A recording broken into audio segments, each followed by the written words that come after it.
Shalom. Renungan kali ini berjudul Memberi Diri Kita Kepada Allah oleh Evangelis Lokamanya Prawiro.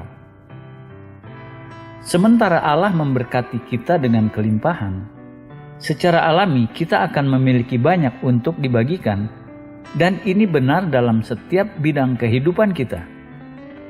Namun semua dimulai dengan beberapa langkah esensial. Pertama dan terpenting, pemberian kita dimulai dengan memberi diri kita sepenuhnya kepada Allah. Kita tidak bisa membeli hak istimewa Allah dengan memberi. Kita tidak bisa membeli keselamatan dengan memberi. Langkah pertama yang benar dalam hubungan yang benar dengan Allah adalah memberi diri kita kepadanya. Paulus berkata dalam 2 Korintus 8 ayat 5 mengenai orang-orang di Korintus, mereka memberikan diri mereka pertama-tama kepada Allah, kemudian oleh kehendak Allah juga kepada kami. Dan ini urutan yang benar. Pertama, memberi diri kita kepada Allah. Apakah kita sudah memberi diri kita kepada Allah? Jika kita sudah, kita tahu bahwa kita bukan lagi milik kita sendiri. Jika kita sudah memberi diri kita kepada Allah, kita menjadi milik Allah. Kita harus yakin, kita tidak bisa menjadi milik Allah dan bukan milik Allah sekaligus. Jika kita sudah memberi diri kita kepada Allah, kita menjadi milik Allah. Semua yang kita miliki juga milik Allah. Ketika kita memberi diri kita kepada Allah dan tahu semua yang kita miliki adalah miliknya, hal-hal indah akan terjadi. Kedua, pemberian kita kepada Allah menarik kasih Allah ke atas kita. Ketika kita memberi kepada Allah, kita memfokuskan kasih Allah atas kita. 2 Korintus 9 ayat 7 berkata, Allah mengasihi orang yang memberi dengan sukacita. Jadi kalau kita benar-benar ingin yakin Allah mengasihi kita, apa yang harus kita lakukan? Memberi dengan sukacita. Kata sukacita dalam bahasa Yunani, hilaros, asal mula kata Inggris, hilarious. Allah mengasihi orang yang memberi dengan sukacita. Setelah Daud berdosa dan bertobat, ia berkata kepada Allah, perbaharuilah batinku dengan roh yang teguh atau bebas. Mazmur 51 ayat 12. Kata bebas dalam bahasa Ibrani berhubungan langsung dengan kata yang digunakan untuk memberi dengan bebas. Roh Kuduslah roh yang menolong orang-orang memberi dengan bebas. Ketika Roh Kudus memerintah, kita memberi dengan sukacita. Kita menikmati memberi. Roh Kudus membantu kita menikmati agama kita. Tanpa Roh Kudus, agama membosankan. Sebagian besar orang mempertahankan agama mereka. Namun orang-orang yang berserah kepada Roh Kudus menikmati agama mereka, dan bagian dari agama mereka adalah pemberian mereka. Kita tidak bisa memisahkan aspek itu. Ketiga, pemberian kita bukti dari kasih kita. Paulus mengatakan ini 2 kali dalam 2 Korintus 8 ayat 8. Aku mengatakan hal itu bukan sebagai perintah. Aku ingin menguji keikhlasan hatimu. Ini pernyataan yang menyelidiki, namun kita tahu dalam hati kita itu benar. Siapapun menipu jika berbicara mengenai mengasihi Allah, namun enggan memberi. Kasih seperti itu tidak tulus. Namun Paulus berkata, di sini kesempatan membuktikan ketulusan kasih kita. Lalu dalam pasal yang sama, berbicara mengenai tema yang sama, Paulus berkata, karena itu tunjukkanlah kepada mereka di hadapan jemaat-jemaat bukti kasihmu dan bukti kemegahanku atas kamu. 2 Korintus 8 ayat 24. Orang-orang sering berkata bahwa memberi harus dilakukan tersembunyi. Paulus menasihati untuk memberi di muka umum di hadapan jemaat sebagai bukti kasih kita. Ada banyak pembicaraan bodoh mengenai tidak melakukan pemberian di muka umum. Namun Paulus berkata, "Karena itu, tunjukkanlah kepada mereka di hadapan jemaat-jemaat bukti kasih-Mu dengan memberi." Dalam 1 Yohanes, ia berkata, "Anak-anakku, marilah kita mengasihi bukan dengan perkataan atau dengan lidah, tetapi dengan perbuatan dan dalam kebenaran." 1 Yohanes 3 ayat 18. Jika kita tidak bersedia memberi kepada Allah, maka kita mengasihi Allah hanya dengan kata-kata dan dengan lidah, bukan dengan perbuatan dan dalam kebenaran. Jangan membohongi diri sendiri, karena kita tidak bisa membohongi Allah. Memberi adalah bukti ketulusan kasih kita. Keempat, kita memberi karena kita semua memiliki cukup. Allah sudah membuat anggota-anggota tubuh Kristus saling bergantung satu sama lain. Benar dalam karunia-karunia roh. Kepada yang satu ia memberi kata hikmat, kepada yang lain kata pengetahuan, kepada yang satu ia memberi bahasa lidah, kepada yang lain interpretasinya. Allah sudah mencocokkan seluruh tubuh agar saling bergantung. Ini berlaku juga dalam setiap bidang lain termasuk keuangan. Paulus berkata kepada orang-orang di Korintus, "Sekarang giliranmu memberi kepada orang-orang kudus di Yerusalem. Mereka memiliki kebutuhan dan kamu memiliki lebih dari cukup. Jadi sekarang giliranmu." Lalu ia berkata, "Hari lain akan datang ketika giliran mereka memberi kepadamu." Ia berkata, "Sebab kamu dibebani bukanlah supaya orang lain mendapat keringanan, tetapi supaya ada keseimbangan." 2 Korintus 8 ayat 13-15. Ia lanjut mengatakan, "Lakukan ini agar ada keseimbangan. Seperti ada tertulis, orang yang mengumpulkan banyak tidak kelebihan, dan orang yang mengumpulkan sedikit tidak kekurangan." 2 Korintus 8 ayat 14-15. Paulus mengutip dari Keluaran 16 mengenai anak-anak Israel pergi keluar kemah untuk mengumpulkan mana. Kita ingat Allah memelihara makanan mereka melalui mana yang turun setiap awal pagi seperti embun mengelilingi kemah. Setiap orang Israel harus pergi keluar setiap hari dan mengumpulkan mananya. Dan Allah berkata, setiap orang mendapat sebanyak yang ia bisa makan, dan ukuran itu menjadi omer, atau dalam bahasa Ibrani artinya ukuran cukup. Jadi ketika mereka pergi keluar dan mengumpulkan, mereka membawa kembali apa yang mereka dapat. Beberapa mendapat banyak, beberapa mendapat sedikit. Namun ketika mereka membaginya, mereka mendapatkan setiap orang menerima dengan tepat jumlah yang cukup omer. Paulus berkata, ini berlaku juga dalam keuangan.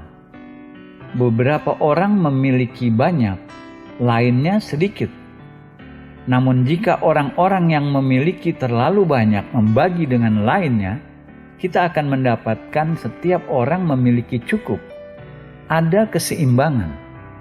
Jika kita memiliki terlalu banyak, dan kita tidak membagi, saudara-saudara kita akan merasa terbebani. Kelima, pemberian kita melengkapi dan membangun kebenaran kita bahwa kita memiliki iman dalam Yesus Kristus. Dalam 2 Korintus, Paulus mengutip Mazmur 112 ayat 9. Seluruh Mazmur mengenai kebenaran, dan Paulus berkata, seperti ada tertulis, ia membagi-bagikan, ia memberikan kepada orang miskin, kebenarannya tetap untuk selamanya. 2 Korintus 9 ayat 9. Apa yang membuat orang benar kokoh dibangun dengan permanen? Pemberian orang itu, dan ini benar secara absolut. Pemberian kita yang pada akhirnya meletakkan meterai pada komitmen kita kepada Yesus Kristus. investasi lebih banyak dalam kerajaan Allah. Yesus berkata, "Di mana hartamu berada, di situ pula hatimu berada." Letakkan harta kita dalam diri kita, hati kita akan mengikutinya. Dan itu benar. Yesus tidak membuatnya spiritual. Ia tidak berkata, "Di mana hatimu berada, hartamu akan mengikuti pula." Ia berkata, "Di mana hartamu berada, di situ pula hatimu berada." Matius 6 ayat 21. Jika kita ingin lebih giat bersemangat dalam ibadah gereja, investasi sedikit lebih banyak. Jika kita ingin menjadi lebih giat bersemangat dalam misi-misi penginjilan, investasi sedikit lebih banyak. Kita akan heran berapa banyak kita peduli ketika kita sudah investasi. Ini hukum spiritual kekal, tidak bisa dirubah. Ketika hati kita berada dalam kerajaan Allah, di situ pula hati kita berada. Kita tidak bisa menghindarinya. Investasi dalam kerajaan Allah, maka kita akan memiliki komitmen pada kerajaan Allah. Sebarkan dan memberilah, maka kebenaran kita akan tinggal tetap selamanya. Banyak orang Kristen baru, mereka tidak pernah benar-benar dibangun sampai mereka belajar memberi secara sistematik kepada Allah. Ini satu alasan begitu banyak orang muda dan orang muda Kristen naik turun dalam iman, karena mereka tidak memiliki komitmen. Satu cara benar untuk memiliki komitmen adalah dengan memberi secara sistematik dan dengan bebas untuk kerajaan Allah. Orang-orang yang secara finansial memiliki komitmen, dibangun dengan baik dan stabil, kebenaran mereka akan tetap selamanya. Keenam, pemberian kita adalah jaminan terhadap masa-masa sukar dan jahat. Jika kita memberi secara reguler, Allah bertanggung jawab penuh untuk semua kebutuhan kita. Maka jika kita punya kebutuhan, kita bisa datang kepada Allah dan berkata, "Perpuluhan saya sudah dibayar penuh. Ini yang sudah saya berikan untuk misi." Allah jauh lebih setia dibanding siapapun. Kita bisa mempercayainya. Allah tidak terbatas. Dalam Mazmur 37 ayat 21, Kitab Suci berkata, "Orang fasik meminjam dan tidak membayar kembali, tetapi orang benar adalah pengasih dan pemurah." Dalam ayat 25, Daud berkata, "Dahulu aku muda, sekarang telah menjadi tua, tetapi tidak pernah kulihat orang benar ditinggalkan, atau anak cucunya meminta-minta roti." Namun perhatikan apa yang duluan ditulis. Orang benar adalah pengasih dan pemurah. Lalu Daud berkata, "Tetapi tidak pernah kulihat orang benar ditinggalkan, atau anak cucunya meminta-minta roti." Lemparkan rotimu ke air, maka engkau akan mendapatkannya kembali lama setelah itu. Berikanlah bahagian kepada 7, bahkan kepada 8 orang, karena engkau tidak tahu malapetaka apa yang akan terjadi di atas bumi. Pengkhotbah 11 ayat 1 dan 2. Apakah kita melihat kalimat terakhir? Karena engkau tidak tahu malapetaka apa yang akan terjadi di atas bumi. Krisis ekonomi bisa datang. Siapa tahu? Berikanlah bahagian kepada 7, bahkan kepada 8 orang, hanya untuk sedikit asuransi tambahan, karena engkau tidak tahu malapetaka apa yang akan terjadi di atas bumi. Paulus menulis kepada gereja di Filipi. Ia berkata, "Kini aku telah menerima semua yang perlu daripadamu, malahan lebih daripada itu. Aku berkelimpahan, karena aku telah menerima kirimanmu dari Epafroditus, suatu persembahan yang harum, suatu korban yang disukai dan yang berkenan kepada Allah." Perhatikan kata selanjutnya sesuai Alkitab New King James Version. "Dan Allahku akan memenuhi segala keperluanmu menurut kekayaan dan kemuliaannya dalam Kristus Yesus." Filipi 4 ayat 18-19. Banyak orang Kristen mengutip Filipi 4 ayat 19. Namun mereka menghilangkan kata dan yang menyambungkannya dengan ayat sebelumnya. Mereka berkata, Allahku akan memenuhi segala keperluanmu. Paulus menaruh kata dan di depan itu. Ia berkata, engkau sudah bertindak dalam iman. Engkau sudah memberi lebih dari apa yang engkau rasa engkau mampu tanggung. Lalu ada kata dan Allahku akan memenuhi segala keperluanmu. Janji itu bukan untuk mereka yang tidak memberi. Sudah pasti tidak. Berlaku hanya untuk mereka yang memberi dengan iman. Lalu Paulus berkata, Allah tidak akan pernah mengecewakan kita. Ketujuh, pemberian kita melalui kasih karunia Allah dan melalui iman. Bagaimana kita mendapatkan kasih karunia? Melalui iman. Ini benar dengan semua keselamatan, termasuk keselamatan finansial. Dalam Mazmur 78, kita mendapatkan catatan dari semua pemeliharaan Allah untuk Israel. Bagaimana Ia membawa mereka keluar dari Mesir. Bagaimana Ia membawa mereka melalui Laut Merah. Bagaimana Ia memimpin mereka dengan awan. Bagaimana Ia memberi mereka makan dengan mana. Bagaimana Ia memberi mereka air minum yang keluar dari batu karang. Bagaimana Ia menjamin bahwa mereka tidak akan kekurangan. Sepatu mereka tidak pernah usang. Baju mereka tidak pernah jadi tua. Dan setiap kebutuhan dipenuhi. Namun Mazmur 78 ayat 22 berkata, sebab mereka tidak percaya kepada Allah dan tidak yakin akan keselamatan daripadanya. Kata keselamatan adalah kata Alkitabiah untuk setiap pemeliharaan kasih karunia Allah bagi umatnya. Perjanjian lama dan perjanjian baru sama. Satu kata mencakup semua yang menyimpulkan semua adalah keselamatan. Setiap prinsip yang diaplikasikan pada keselamatan pada umumnya diaplikasikan pada semua aspek pemberian kita. Seluruh prinsip dijabarkan dalam Efesus 2 ayat 8.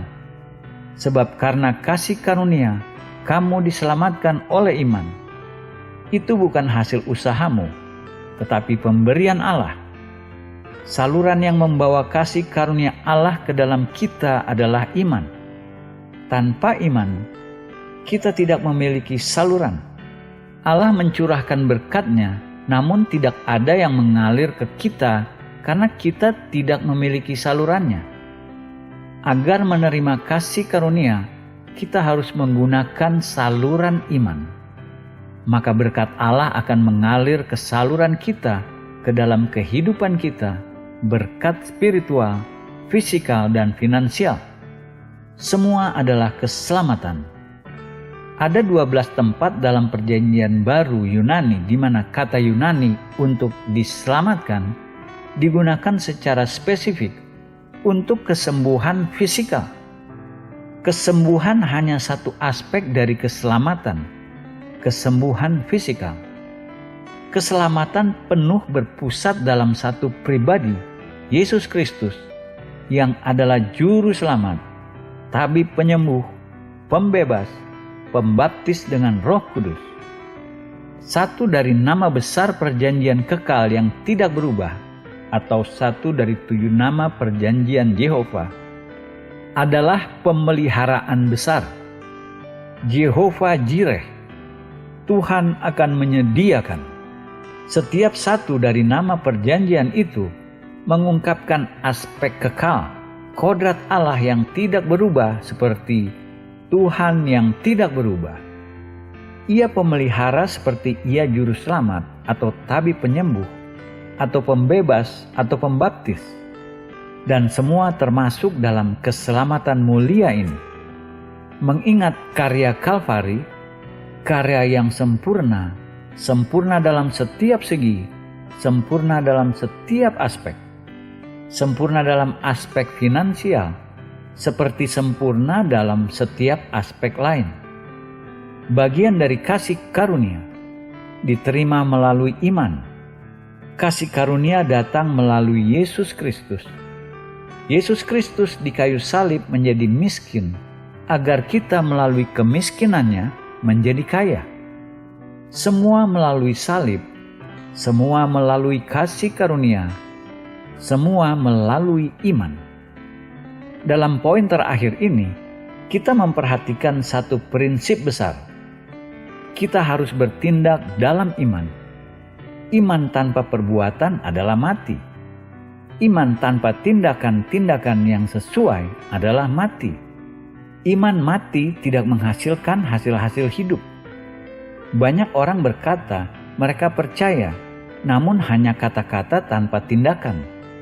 Mereka duduk dengan pasif, tidak aktif, tidak melakukan apa-apa. Iman mati dan mereka orang-orang Kristen mati. Iman tanpa perbuatan adalah mati.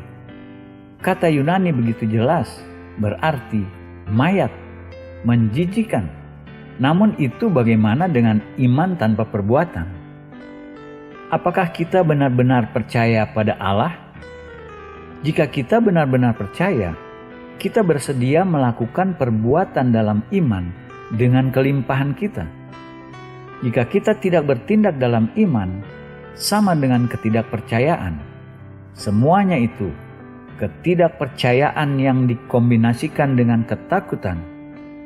Dua dosa kutukan yang mematikan, ketakutan dan ketidakpercayaan. Dalam kitab Wahyu 21 ayat 8, dua kategori orang yang dibuang ke dalam lautan api adalah orang-orang penakut dan orang-orang yang tidak percaya. Dan selain mereka, orang-orang keji, orang-orang pembunuh, orang-orang sundal, tukang-tukang sihir, penyembah-penyembah berhala, dan semua pendusta akan mendapat bagian mereka di dalam lautan api. Namun dua kategori orang pertama yang akan mengalami penghukuman kekal dalam lautan api adalah orang-orang penakut dan orang-orang yang tidak percaya. Apa yang akan menahan kita memberi diri kita kepada Allah kecuali ketakutan dan ketidakpercayaan? Sebab aku tidak lalai memberitakan seluruh maksud Allah kepadamu. Kisah Para Rasul 20 ayat 27. Ketika Paulus menggunakan kata-kata aku tidak lalai, mengindikasikan selalu ada banyak tekanan melawan pengkhotbah untuk tidak mengatakan seluruh kebenaran Injil mengenai beberapa subjek. Mari kita dengan singkat merekapitulasi apa yang sudah kita bahas sejauh ini. Kita sudah fokus pada kasih karunia Allah menyediakan pemeliharaan penuh untuk kita, dan kasih karunia dalam diri kita yang menyebabkan kita memberi dengan sukacita kepada Allah. Kita menunjukkan dalam perjanjian baru tidak ada seorang pun mendikte kita apa yang kita berikan. Keputusan pribadi yang harus kita lakukan untuk diri kita sendiri. Hendaklah masing-masing memberikan menurut kerelaan hatinya, jangan dengan sedih hati atau karena paksaan, sebab Allah mengasihi orang yang memberi dengan sukacita. 2 Korintus 9 ayat 7. Lalu kita membahas 7 faktor relevan sementara kita ingin memberi diri kita dan sumber daya kita kepada Tuhan. Pertama, dimulai dengan memberi diri kita sendiri. Kedua, memberi menarik kasih Allah kepada kita. Allah mengasihi pemberi yang sukacita. Ketiga, memberi adalah bukti ketulusan kasih kita kepada Allah dan umatnya. Keempat, ketika umatnya membagi, semua memiliki cukup. Kelima, memberi melengkapi dan membangun kebenaran kita melalui iman dalam Yesus Kristus. Keenam, memberi adalah jaminan kita menghadapi masa-masa sukar dan jahat. Ketujuh, memberi melalui kasih karunia disertai dengan iman. Dalam alam keuangan, hukum menabur dan menuai diaplikasikan sebanyak dalam alam lainnya. Camkanlah ini, orang yang menabur sedikit akan menuai sedikit juga, dan orang yang menabur banyak akan menuai banyak juga. 2 Korintus 9 ayat 6. Fakta yang tidak bisa dirubah. Mari kita ikuti nasihat sementara kita mempelajari prinsip pemeliharaan melimpah Allah. Praktikan memberi, buat keputusan untuk menjadi dermawan. Jangan kikir, jangan diam dan berkata, "Saya mungkin tidak akan dapat lagi." Ukuran yang kita pakai untuk memberi akan menjadi ukuran yang kita terima kembali.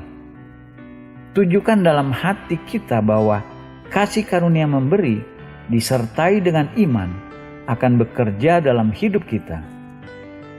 Mari kita berdoa untuk memberi diri kita kepada Allah. Ini bisa menjadi momen penting perubahan hidup kita, sementara kita mengkomitmenkan diri kita dan sumber daya kita kepada Tuhan.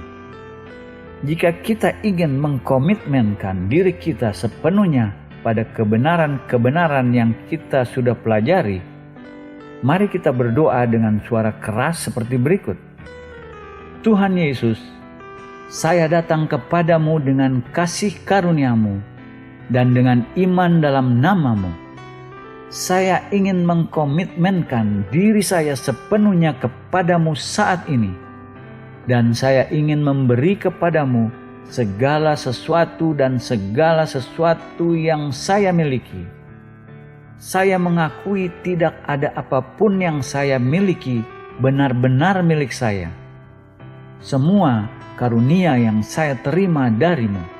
Dan sekarang saya meletakkan dalam tangan-Mu, mengembalikannya kepadamu dengan ucapan terima kasih. Saya bukan milik saya, melainkan saya sudah dibeli dengan darah-Mu yang berharga. Engkau sudah membeli saya, dan saya memberi diri saya sekali lagi kepadamu. Tuhan Yesus, sementara saya meletakkan diri saya dan semua yang saya miliki ke dalam tangan-Mu, saya minta Engkau memberi saya kasih karunia dan hikmat untuk mengelola apa yang Engkau sudah beri kepada saya. Tolong saya memberi dengan sukacita sebagai pemberi yang dermawan. Tolong saya untuk menginvestasikan sumber daya-Mu dengan bijaksana. Tolong saya untuk merespons pada dorongan Roh Kudus-Mu sementara saya membagi sumber daya yang Engkau sudah berkati saya. Tolong saya untuk peka dan sadar terhadap orang miskin, umat-Mu, orang-orang Yahudi, dan saudara-saudara saya dalam gereja yang memiliki kebutuhan. Tolong saya untuk memberi dengan cara yang membawa kemuliaan dan kehormatan bagi nama-Mu. Dan untuk semua kebaikan dan semua berkat yang mengalir sebagai hasilnya, saya memberi kepadamu kehormatan, pujian, dan kemuliaan, karena hanya Engkau yang layak menerimanya. Seluruh diri saya dan semua yang saya miliki dan akan miliki, saya komitmenkan sekarang kepadamu dalam kasih dan iman. Dalam nama-Mu Yesus Kristus saya berdoa. Amin. Dengan mengucapkan doa ini, kita sudah meletakkan diri kita secara total dalam tangan Tuhan. Langkah iman sempurna. Ia pasti akan memberi upah.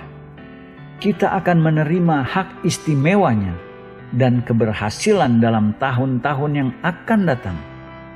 Tuhan memberkati kita dengan kelimpahan, sementara kita mengalami janji pemeliharaannya. Amin.